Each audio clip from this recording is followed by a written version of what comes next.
What I've learned in my journey at this school is that the more unique you are, the more true you are, the more your that... black here. For real, I have to say it. Can I swear?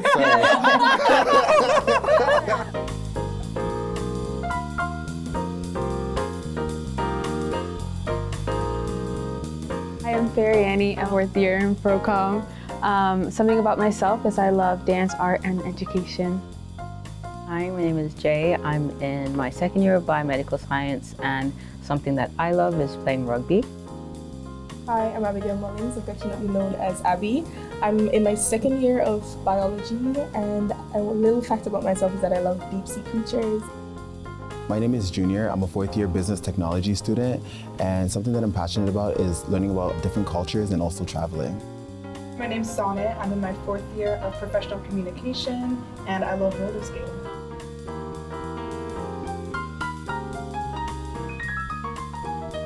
Student Roundtable is all about bringing students together to talk about things that are happening on campus and things that are happening in their lives as well, and how that influences them as a student. And my very first question is, what do you look for when trying to find community here at TMU? I think when I had to stop explaining myself. That's a good one. Yeah, I had to stop explaining myself, or I didn't need to like code switch. You could just see it in my eyes if I was going through something. Like, those are the people that I was like, oh, that is my people and that is my community. I would say, and I'm gonna talk a lot about this space because it means so much to me. Talk about it. But the Black Student Lounge has done so much for me, especially as like a newcomer to Canada and a newcomer just overall, new spaces, new people. The BSL has done so much for me. It's where, like I said, I met a lot of my friends. That when she speaks about not having to code switch, not having to like explain yourself, that's one space, like one of the very few spaces on campus where I can go and be fully my full Jamaican self. Like I don't have to. That's what's coming out. I've heard it. I don't have to like dilute my accent. I don't have to like dilute what I'm talking about because of confusing looks or what did you say? Like I don't have to explain or dilute myself. I can just be myself, even though it's not just Jamaicans in there. There's Nigerians, Ghanaians, there's people from all over the continent of Africa, all over the Caribbean that are in there. But because we have that one sense of, I guess, blackness, because we have that one sense of it, it's like we all understand each other to a certain level. From my experience being an alum, like being here on campus, I really had to figure out who I was before I just like let open myself in an authentic way. So environment really does matter. And it took me some time to really start to identify, okay, this is who I'm trying to be. How do I find those mirrors? Yeah. And so I'm curious to know, what were those mirrors for you guys as you were navigating, finding your community? What were the things that sold you of like, okay, these are the people that I want to surround myself with, and this is how I find my people? How I found my people was basically through student life and learning support. So I think in first year for me it was a bit challenging because there was just so many things going on. Like, you know what I mean? So much events, so much this, and I'm like, I need a space where I feel grounded. So I think where when I went to student life and learning support at first, that's when I started to meet Mira and I started to meet the other peer academic coaches. My sister also went to TMU. She studied media production, and we had 1 year of crossover. So I know not everyone has that opportunity or person to kind of show them the ropes, but she was really helpful in just kind of giving me a breakdown of the different things that are available on campus. And I'll also mention the Tri Mentoring program. They have a lot of different like programs for specific groups, and it just really opened my eyes to the opportunities as well as how I could kind of see myself growing throughout my journey at TMU. I love that you had a sister. I wish. I'm a first gen university grad, and so not having that, you could feel that missingness of like someone to relate to. What were the things that were missing for you when you first arrived on campus as your first year? Because I could immediately know that I'm definitely jealous that you had an older sister, because it was so scary for me looking back. You know, you're so vulnerable, it's such a new space, and it looked so much different when I first started 10 years ago. So would love to hear from you guys. Was there anything missing when you first started? I'd love to speak about that. So I'm in the habit of like putting myself in spaces where I don't like usually think I would fit, but I did find being a Black science student and trying to go on to like a professional level within science, that there wasn't necessarily anything on campus that really catered to us. I would go to like the BSL, or I would go to like the law. They have the professional law students, they have a lot of like really good social events and panels, but there was never anything for Black students in science. And that was a really, really big thing that was missing for me. So I'm in the process of trying to start like a student association for Black students. So there's the part that's like take up space, and then there's the part that's like create the space that you want. The first word that popped in my head, especially being a professional communication student, is intersectionality. Like that's very much missing in a lot of our classrooms. Like a lot of the profs are teaching us like Eurocentric like theories or ideologies that kind of like shape their world but not ours. So I think I had to really go out of my way. Like shout out now that they have like a Black minor studies where you can go and like be challenged in like what you're reading and writing, because again like it sometimes stays in one note, so you have to like go out of your way to find resources, to find books, to even find profs that are like really willing to challenge you and like really willing to expand your mind when it comes to like education. For me, like I've never had a Black professor, never had a Black TA. I think the closest I've gotten to like a Black person teaching me something is probably my lab partner, which is I've only had one Black lab partner, which was 2 semesters ago, 1 semester. Either way, she was amazing. I don't know, I hear people talking about having Black professors, and I'm like, I want to have that so bad. Can you speak about Keosha? Yeah, we love Keosha, Professor Keosha McPherson. Like she is, you know, communications prof, and she makes sure that in all of her classes, all perspectives are included. Like, you know, it's one thing for us to have those conversations, and sometimes the burden falls on us, but I also appreciate that she wants other people to speak up as well. Just in general, the Black professor thing, like I guess it's an across the board issue, and it's really important because a lot of people get connected with their professors for research projects, for extra opportunities, and when you don't have, you know, that connection, you end up falling behind or struggling. Even on the faculty end. I think it's so important for us to recognize as well when we experience that lack of representation that you're speaking to, it's often because of the barrier of entry and what it means for us to access these kinds of spaces, what it means to access post-secondary, what it means to access getting your PhD, what it means to be a professor, and what it means to have real lived experiences that prevent us from fully showing up in a way that, let's be honest, we want to show up, but may have certain financial, racial, environmental circumstance that prevent us to. And one thing I really wanted to chat about was time. You know, Black folks get a lot of bad rep when it comes to time and what it means to be on time, what it means to utilize time and to wield time to our benefit. We're not always afforded that, and I would love to hear your experiences of how being a Black student impacts the way you have access to time. I would say, for me, I don't know if it's the same for everyone else, but I feel this internal rush, like I'm only 21 years old. I feel like I'm running out of time, and I'm like, I have to constantly remind myself, like, you're young, you haven't even graduated yet, like, give yourself some grace. I feel like you have to rush to get to a certain place before they realize, hey, let me not afford this person this opportunity, or maybe she's not valid enough, or even like when you're given these opportunities, you rush to prove yourself before they come up with their ideas off you. That can be connected to how the bar and the standard for people that look like us is different. And there's this idea that like as a Black individual, you have to work 2 times harder to be, you know, let's go, like to be on that same wavelength as your peers. Which I think is such a thing that, going back to the question, what's missing, I think sometimes when we think of Black spaces, a lot of people tend to think they all look completely the same, and that's not it at all. And like, first of all, look at this room and this space. Like, we come from all shapes and backgrounds, of all faiths, of all kinds of households. What was it like navigating that level of intersectionality and diversity amongst the Black community? Because beyond, obviously, our experiences with non-Black folks, which can be warm or not so warm, what was it like navigating Black folks that are different from you? I think coming across other Black students on campus was a bit challenging for me because I felt like there was I didn't share that same common story that all of us have per se. You know what I mean? Like I feel Can you like share that common story? so like I feel like the cultural background, like a strong cultural background or a strong tie to religion and church communities and such things like that. And I kind of felt like, oh, where do I fit in here? And I felt like I would have to kind of be explaining myself a lot or having to defend myself a lot.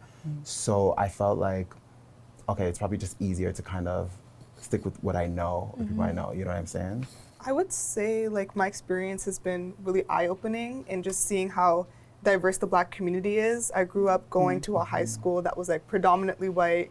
You could count the number of Black people that were in your class like on your hands. Like I've learned so much from you, Abby. Like we work in the same office, and it's been like a pleasure just understanding from like a different perspective and also from a closer perspective, because you're from Jamaica, and for me, I've only been there once. My grandparents, they lived there, so it's nice to kind of get those different ideas and perceptions on things. We just had Abby leave us because she had to go to class. We all know what it's like being a student. So we're going to continue this conversation with the rest of us, but thank you so much, Abby, for contributing all that you did in today's roundtable talk. I have an important question. So when did you guys realize you were Black? I like to think that this is a niche experience, and I can smile about it now, but like growing up, it was definitely a struggle for me. So I grew up in South Africa, and in South Africa, we have people that we refer to as colored. That's a very different like way people are referred to in the Americas. Back home, it's like an actual race that you can be. My hair type was different, my skin color was different. So I didn't like really fit in anywhere. Like I wasn't colored enough to be with the colored kids. I wasn't Black enough to be with the Black kids. When I moved to a high school that was a bit more diverse, I really started to come into myself and into my identity, realizing that like Black people actually can look different. Yeah. And yeah, so in high school only did I validate myself in my Blackness. Growing up, I've been around a lot of Black people, but I think is when I transitioned into university, I'm like, okay, wait, being Black has a meaning, you know what I mean? And it's serious, like, you know what I mean? And I had my first Black professor with the Global Justice and Change program, where we got to go to Senegal. And basically there were two options, and initially I chose New Zealand because I'm like, okay, I want to see that part of the world, right? But then my professor kind of made it aware to me. They were just like, I put you in, I know you chose that program first, or that country first, but I put you in this program because you need to decolonize your mind, right? And then that's when I started to realize, I'm like, oh my goodness, like there's so much choices that I've made or done to kind of, you know, mold myself into this. And I'm like, no, like you're Black, you know what I mean? So I think that was like a realization, you know, and I'm still learning. I love that experience because I had something that has stayed with me all my life. When I was in high school, one of my teachers said, in most polite ways, I'm just going to say it in a paraphrase, but like, you know, some of the things you do is it's like self-hate, like, you know? And I was like, you don't know what the hell you're talking about, white woman. You know what you're talking about. But it's the classism that we experience as Black people. You don't want to be associated with the stereotypes, right? It's hard to grapple the fact that we grew up in hoods, or we grew up with single parents, or we grew up with lower incomes. And so we'll do anything to other them, even though we're a part of that group. And I think it took me some time to grapple with the fact that I can be smart, I can be beautiful, I can have a good future on my shoulders, but also still have the circumstance of growing up with a single parent, having poverty in a lower income neighborhood, and going to a violent school. That has stayed with me ever since. I always knew I was Black, but going back to the cultureness of Black and the acceptance of Black, that really formed in high school when I didn't just accept that I was Black skin color, I accepted what Black can look like in all its iterations, and that's okay without shame. That is true, honestly. I feel like for me, I can't pinpoint like an exact moment where I was like, oh, like I'm Black, like I'm different from like my classmates. And if I could, it probably wouldn't be the most positive of experiences. Going to a school from like grade 5 to 12 where it was like predominantly like a white institution, there were a lot of instances of like people would actually go and touch my hair and they'd like put their hand in, or they would like say comments like, you don't have enough money for this item, but like I do. So there's a lot of that kind of like othering and It just was something that I had to like sit with and be like, okay, like people are treating me in a way that's, you know, like different because I look different. And there's that lack of like understanding of like trying to have conversations and understand where people are coming from. You're so young, so you can't even like defend, or you Yeah. can't even say anything as a kid. Like, And it's coming from the parents. Mm-hmm. Like when Wow. you see what's going on, because I'm just like, it's learned behavior, like the commentary. It's definitely coming from the parents. My experience is a bit nuanced because I feel like a lot of people didn't even know Afro-Latinas existed for a very long time. And like, there's always this run-on joke of like, this guy saying like, I'm no black, I'm Dominican. Yeah. So like a lot of people, like, I think coming to that realization that I was black was very interesting because again, like there's this saying that being Latina is like being the only one in your family that is experiencing racism when other people in your family don't have to, because like we're just so like diverse. But like growing up, I just didn't hear anyone say like, we are black and I am black, and I didn't know what that meant, you know, like that. And I remember even in high school, even in middle school, always being questioned like, what are you, like what are you, have curly hair, or like always being critiqued by these these defining things that made me different, but still not realizing like, but still being like, I don't know, like I'm just Latina. And if I tell them I'm Latina, they're so confused. They're like, what do you mean, like you don't look like Selena Gomez, like what do you mean? Like I don't understand that.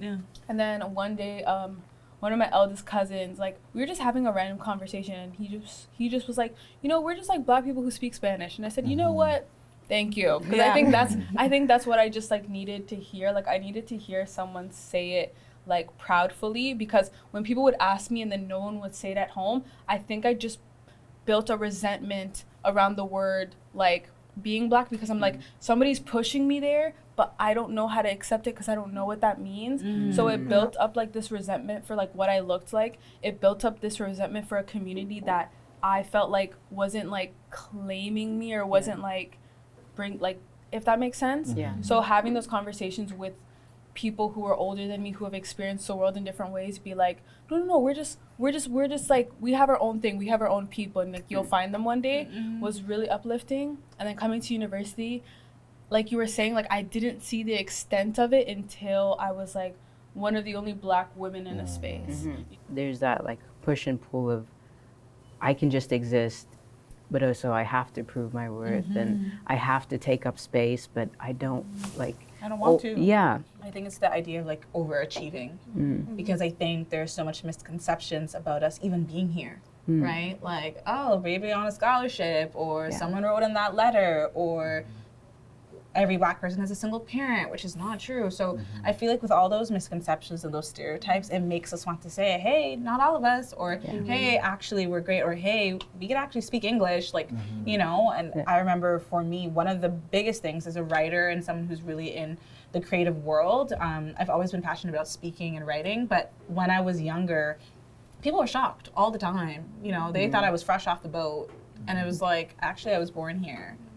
English is probably like my most succeeding class, like that's something I'm very passionate about. But people have these expectations and these misconceptions, and I think that affects the way we show up. Has there been a moment where you really actually didn't want to perform, but felt like you had to amplify your community? Oh, yes. I think, like I was saying, like I was in bio at first, and I was good at it, don't get me wrong. Like I made the dean's list my first year, even though I cried every day, and like it was like the worst thing ever. I still was good, but it didn't make me happy.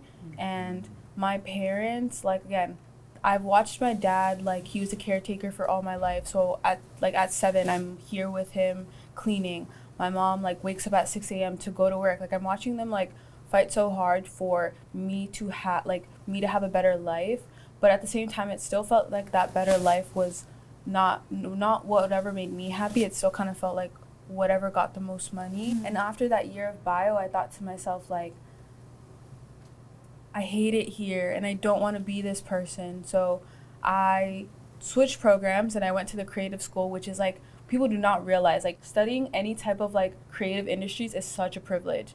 It is such a privilege that, especially as Black students, we do not get. So I think like the biggest change in my life that I even made was not to study sciences, not to study engineering, not to study like medicine. Through all the choices that I've made throughout university, which are very bold, that just made me realize like I'm the one who dictates whatever I'm gonna do. Like I'm the one who dictates my Period. time. Yeah. I'm the one who dictates like how much energy I'm gonna put. That level of autonomy as a Black person is so important, and I know it's a push and pull when it comes to reclaiming that autonomy. Yeah. From just what I've been hearing from what you guys have shared is like this common theme of really grounding yourself and finding yourself first, and then being more intentional about the spaces that you show up in. I think an advice I would share to students is that like rest is not failure. You know, I feel like there's a common theme where we have to overperform, overdo, be the best, do the this, spreading ourselves thin.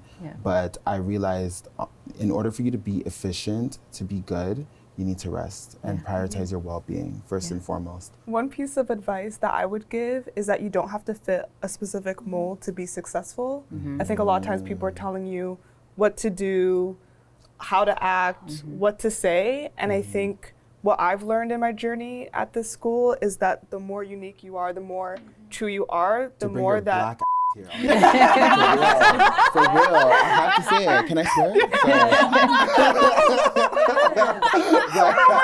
No, for real. You gotta bring your black here. Like, I think I'm in my 4th year. Sorry to interrupt. No, please do. I think I'm in my 4th year now. I think I've had a journey being here. You know what I mean? I've cut my hair. I changed this. I've been everything like a poster boy would be.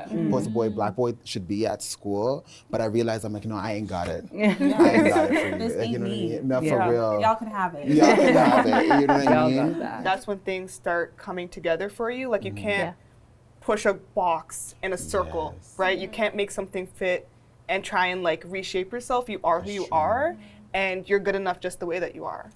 I love that. Thank you. I think I'm gonna give a little more tough love.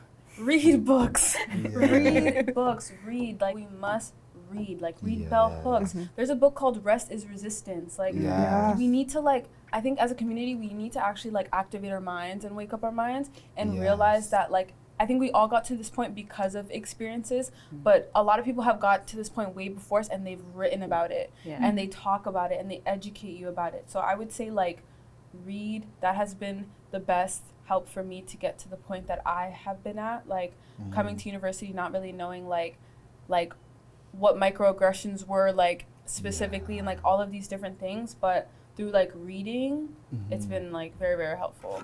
Love. One of my favorite quotes, knowledge is power. Something for us to continuously absorb ourselves in. I'm so inspired by all of you and all that you have to contribute. And I think one of the things I'm learning here is that being yourself is always going to win every single time. There's no need for us to try to shift that. There's no need for us to dim our lights, shrink ourselves, shrivel, or be someone that we're not. And I'm just so proud of all of you for doing all of that while being students and being here. And I hope you guys can celebrate yourselves. Do you guys ever feel like you have to be, I mean, we already kind of covered that, to be honest, but basically be a leader, honestly, or having to be like, to show up or step up more, like, you know what I mean, in your classes? The revolutionist. Like being on the dance team, when I got on my 2nd year, it's like now that there was like this big burst of like Afrobeat music and like people were like dancing more Caribbean music, it's like anytime somebody would teach an inspired mood, it'd be inspired move, they would kind of like turn to me to like know the name or like turn to me to like bring that essence. And it's just like, yes, it's like, okay, me being like Latina, like Afro-Latina, like now it's being like seen more, but now it's just like, well, you can teach us this and you can like give us this information and point us to the right direction. Like that's why I'm just like going back to what you and Abby were saying, like I felt like, and like again, like me and Junior grew up together, so he knows the type of person I am. Like he always gives me this like, you're inspiring, like you're doing this, but it sucks because I'm like, sometimes I'm like, why do I have to do it? Like, why do I have to like, why do I have to make this event, or why do I have to do that? Like, why can't I just like go and be invited to something, you know? I think it's important to know that we can opt out and also assess like which things do we actually want to do. Because sometimes there are things that are simply a calling, and even if you ignore it now, it's going to come to you later. And I don't want you to deny your own gifts, your own power. And there's other things that, no, someone else is just volunteering you to do it, and you do not have to do it. Like, no, I won't teach you how to twerk. You know, that's not my ministry. Yes. That's not my ministry. Go ask the dance teacher. Ask me, I'll teach you. You know, ask her.